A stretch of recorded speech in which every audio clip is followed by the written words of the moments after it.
Polavaram project నిర్మాణం కోసం రాష్ట్ర ప్రజలు దశాబ్దాల నుంచి ఎదురు చూస్తున్న విషయం వాస్తవం. గోదావరి జిల్లాలో ముంపు ప్రాంతాల్లో ఉన్న గ్రామస్తులు, ఈ గ్రామాలు వాళ్ళు కూడా ఎప్పటి నుంచో ఒక గొప్ప కార్యక్రమానికి సహకరిద్దామని నిండు మనసుతో చాలామంది అంగీకరించారు. కానీ కేవలం ప్రభుత్వ వైఫల్యం వలన, ప్రభుత్వం ఎన్నికల ముందు ఒక మాట, ఎన్నికలు అయిన తర్వాత ఒక మాట, ముఖ్యమంత్రులు అయిపోతున్నారు, మంత్రులు అయిపోతున్నారు, కానీ వీళ్ళని పట్టించుకునే నాదుడు లేరు.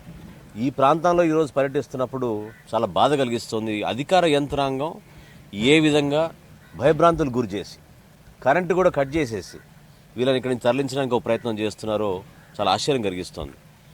జనసేన పార్టీ తరఫున పవన్ కళ్యాణ్ గారి నుంచి మేము ఇక్కడికి వచ్చినప్పుడు మేము అందరం ఆశ్చర్యపోయాం. ఎందుకంటే గౌరవ హైకోర్టు తీర్పు కూడా ఉంది. ఎక్కడైతే ఈ నిర్వాసితులకి మీరు కాలనీలు ఏర్పాటు చేస్తున్నారో అక్కడ అన్ని సౌకర్యాలు, వసతులు కల్పించిన తర్వాతనే ఇక్కడి నుంచి వీళ్ళని తరలించాలని చాలా స్పష్టంగా హైకోర్టు వారు ఆదేశాలు ఇచ్చారు. దానికి విరుద్ధంగా స్థానికంగా రెవెన్యూ శాఖ వీళ్ళందరూ కూడా ఇక్కడికి వచ్చి ఈ విధంగా ఇబ్బంది పెట్టడం అనేది చాలా బాధ కలిగిస్తుంది. ఖచ్చితంగా జిల్లా కలెక్టర్ గారి దృష్టి తీసుకెళ్తాం. ఇక్కడ ఉన్న స్పెషల్ ఆఫీసర్ గారిని కూడా మేము అందరం కూడా రాబోయే రోజుల్లో కలిసి ఏదైతే సమస్యల గురించి వీళ్ళు మా దృష్టికి తీసుకొచ్చారో చాలా సింపుల్గా అడుగుతున్నారు. వాళ్ళు ప్యాకేజ్ ఇస్తామన్నారు, ఆ రోజున ప్యాకేజ్ ఎందుకు ఈ రోజున తగ్గించారు? 10 లక్షల రూపాయలు ఇస్తామని జగన్మోహన్ రెడ్డి గారు ఆ రోజు హామీ ఇవ్వడమే కాకుండా ఎన్నికల్లో వాగ్దానం చేశారు. ఎందుకు ఈరోజు దాన్ని 6,80,000కి తగ్గించారు? ఏ విధంగా ప్రజల్ని మీరు సమాధానం చెప్పుకోలేని పరిస్థితులు తీసుకొచ్చారు? ఎందుకు మీరు చాలామంది మరి కట్ ఆఫ్ డేట్ పెట్టి యువత ప్రత్యేకంగా ఏ విధంగా వాళ్ళు ఇతర ప్రాంతాలకు వెళ్ళి వాళ్ళు ఉపాధి కల్పించుకోగలుగుతారు చెప్పండి? ఈ ప్రాంతాన్ని నమ్ముకుని దశాబ్దాల నుంచి, తరతరాల నుంచి ఈ ప్రాంతాన్ని కాపాడుకునే వ్యక్తులు వీళ్ళు, మన జాతికి ఆస్తి వీళ్ళు. అటువంటి వ్యక్తులను కూడా ఈ విధంగా విస్మరించి ఇబ్బందులు పెడుతున్నారంటే చాలా బాధ కలిగిస్తుంది. జనసేన పార్టీ తరఫున మేము డిమాండ్ చేస్తున్నాం, చట్టపరంగా 2013 రీహాబిలిటేషన్ యాక్ట్ కింద వీళ్ళకి రావాల్సిన, న్యాయపరంగా రావాల్సిన పరిహారం ఖచ్చితంగా వీళ్ళకి అందించాలి.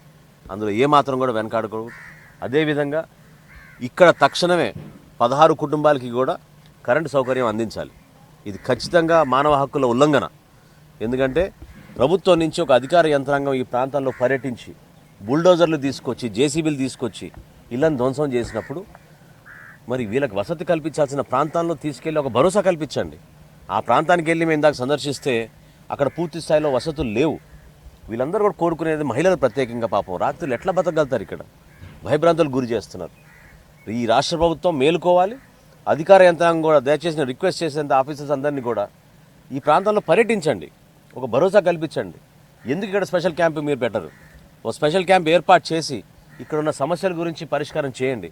పట్టాలు నామమాత్రంగా ఇచ్చారు పట్టాలు, కానీ ఈ రోజుకి కూడా భూములు హ్యాండ్ ఓవర్ చేయలేదు. ఈ రోజుకి కూడా కాంపన్సేషన్ ఇవ్వలేదు. ఈ రోజుకి ప్యాకేజ్ గురించి ఎవరు మాట్లాడడం లేదు. ఎన్నో సమస్యలు వాళ్ళ మైండ్లో ఉన్నాయి. అధికార యంత్రాంగం తరఫు నుంచి ఎవరైనా వచ్చి వీటికి సమాధానం చెప్పాలి, ఆ భరోసా కల్పించాలని జనసేన పార్టీ తరఫున మేము అందరం కూడా డిమాండ్ చేస్తున్నాం.